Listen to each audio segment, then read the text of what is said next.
ನೋಡಿ ಜಿಮ್ಮಿಗೆ ಹೋದಾಗ ಈ ಥರ ಎಲ್ಲ ಎಡವಟ್ಟಾಗತ್ತೆ. ಸೊ ತುಂಬ ಕೇರ್ಫುಲ್ಲಾಗಿರಬೇಕು ನಾವು ಎವ್ರಿ ಡೇ ಕೂಡ. ಜಿಮ್ಮಿಗೆ ಹೋದಾಗ ಸೋಮುಗೆ ಏನೋ ಒಂದು ವಾರದಿಂದನೂ ಅಲ್ಲಿ ಶೋಲ್ಡರ್ ಹತ್ರ ಪೇಯ್ನ್ ಆಗ್ತಿದೆ ಅಂತ ಹೇಳ್ತಾನೆ ಇದ್ದರು.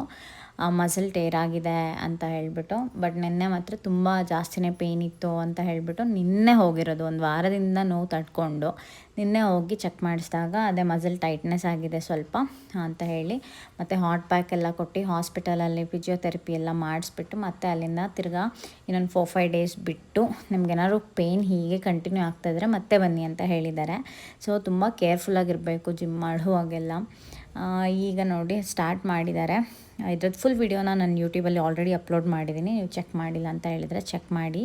ಅಂದರೆ ನೀವು ಯಾವಾಗಲೇ ಅಷ್ಟೇ ಜಿಮ್ಮಿಗೆ ಯಾರು ಹೋಗ್ತಾ ಇದ್ದೀರಾ ದಯವಿಟ್ಟು ನಿಮ್ಮ ಟ್ರೈನರ್ಸ್ ಹತ್ರ ಅಟ್ಲೀಸ್ಟ್ ಕೇಳಿ. ಅವ್ರೇನೂ ಹೇಳಲ್ಲ, ಬಟ್ ಸ್ಟಿಲ್ ಒಂದು ಸ್ವಲ್ಪ ಬೇಸಿಕ್ ಅದ್ರ ಬಗ್ಗೆ ತಿಳ್ಕೊಂಡಾದ್ರೂ ನೀವು ಮಾಡಿ. ಸೋಮುಗೆ ಮುಂಚೆಯಿಂದ ಪ್ರಾಕ್ಟೀಸ್ ಇದ್ದರೂ ಕೂಡ ಅವರಿಗೆ ಈ ಥರ ಮಸಲ್ ಟೇರ್ ಆಗಿದೆ.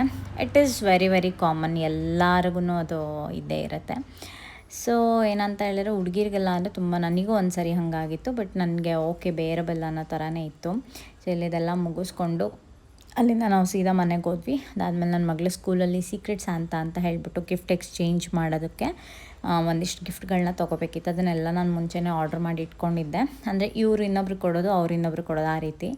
ಸೊ ಹಿಂಗೆ ನಾಳೆ ಬೆಳಗ್ಗೆ ಅದನ್ನು ಸ್ಕೂಲಿಗೆ ಕೊಟ್ಟು ಕಳಿಸ್ಬೇಕು. ಕ್ರಿಸ್ಮಸ್ಗೆ ಇದು ಸ್ಕೂಲಲ್ಲಿ ಸೆಲೆಬ್ರೇಷನ್ನು ಅಷ್ಟೇ ಗೈಸ್. ಇನ್ನೊಂದು ಮಿನಿ ವ್ಲಾಗಲ್ಲಿ ಸಿಗೋಣ ನಾಳೆ.